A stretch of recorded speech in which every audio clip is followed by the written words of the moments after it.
ഇതാണ്ട പട്ട് ചീര. ഇപ്പൊ കണ്ടില്ലേ, നല്ല പട്ട് പോലത്തെ ചീര, നല്ല കളറാണ് ഈ ചീരക്ക്.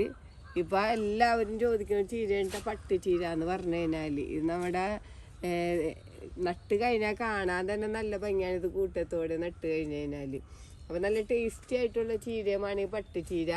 നമുക്ക് കണ്ട ഞാനിപ്പോൾ നട്ടേക്കണേന്ന് വെച്ച് കഴിഞ്ഞാൽ HDPയുടെ ചീര നടണ ബാഗിലാണ് നട്ടേക്കണത്. അത് നേരിട്ട് പാകി കൊടുത്തതാണ് കേട്ടോ. ചീരവിത്ത് നേരിട്ട് പാകി കൊടുത്താണ്. അപ്പോൾ ചീരവിത്ത് എങ്ങനെയാണ് നടണ്ടേന്ന് വെച്ച് കഴിഞ്ഞാൽ നമ്മൾ ചീരവിത്തും റവയും മണ്ണും കൂടെ മിക്സ് ചെയ്യുക. എന്നിട്ട് നമുക്ക് ഇട്ട് കൊടുത്ത് കഴിഞ്ഞ് കഴിഞ്ഞാൽ നമുക്ക് പിന്നെ പറിച്ച് നടേണ്ട ആവശ്യമില്ല. ചീര പറിച്ച് നടാന്ന് വെച്ചാൽ നമുക്ക് ഭയങ്കര പണിയാണ്. കാരണം നമുക്ക് തണൽ കൊടുക്കണം, പിന്നെ വേര് പിടിച്ചിട്ടണം, പിന്നെ നമുക്ക് നല്ല ബുദ്ധിമുട്ടാണ്. അപ്പോൾ നമ്മൾ ഇങ്ങനെ നടയണമെങ്കിൽ നമ്മൾ പിന്നെ പറിച്ച് നടേണ്ട ആവശ്യമില്ല. അത് കണ്ട നമുക്ക് ഇതേപോലെ വലുതാകണ ചീരകൾ പറിച്ചെടുക്കുക, കട്ട് ചെയ്തെടുക്കുകയൊക്കെ ചെയ്യാം. അപ്പം നമുക്ക് ഇപ്പോൾ വീട്ടാവശ്യത്തിനൊക്കെ നമുക്ക് ചീര കൃഷി ചെയ്യണവർക്ക് ഇതേപോലത്തെ ഒരു 2 ബാഗിൽ ചീര ഇട്ടാൽ പിന്നെ നമുക്ക് എളുപ്പമാണ് പരിചരണമൊക്കെ. പുല്ലൊന്നും മുളക്കൂല, നമുക്ക് നനക്കാൻ എളുപ്പമാണ്. വളങ്ങൾ കുറച്ച് കൊടുത്താൽ മതി, നമുക്ക് കുറച്ച് സ്ഥലം മതി വളർത്താനായിട്ട്. അതൊക്കെയാണ് ഇതിൻ്റെ ഒരു പ്രത്യേകത. വേണ്ട അപ്പോൾ നമുക്ക് ഇതേപോലെ 2 ബാഗിൽ ചീരയൊക്കെ വെച്ച് പിടിപ്പിക്കുകയാണെങ്കിൽ നമുക്ക് നമ്മുടെ വീട്ടാവശ്യത്തിനുള്ള ചീര കിട്ടുകയും ചെയ്യും.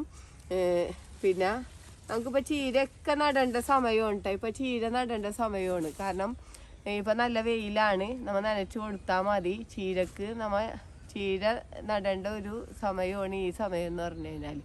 അപ്പോൾ നമുക്കിപ്പോൾ ചീരയൊക്കെ കൃഷി ചെയ്യാം.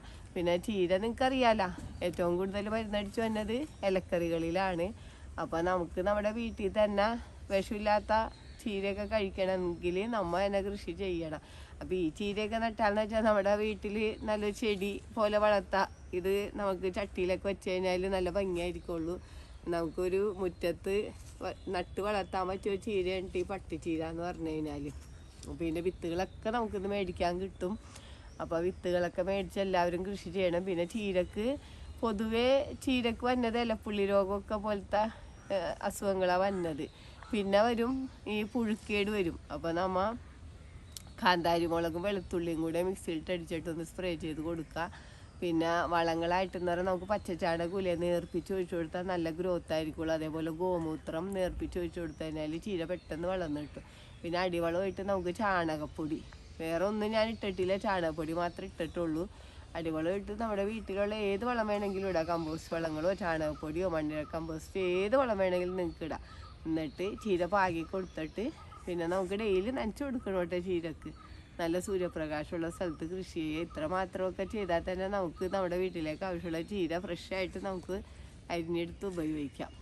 അപ്പോൾ എല്ലാവരും ചീരയൊക്കെ കൃഷി ചെയ്യണം. ഈ വീഡിയോ പറ്റി എന്തെങ്കിലും അഭിപ്രായങ്ങളോ സംശയങ്ങളോ ഉണ്ടെങ്കിൽ വീഡിയോക്ക് താഴെ കമൻറ്റ് ചെയ്യുക. വീഡിയോ ഇഷ്ടപ്പെട്ടാൽ ലൈക്ക് ചെയ്യുക, വീഡിയോ ഇഷ്ടപ്പെട്ടാൽ ഷെയർ ചെയ്യുക.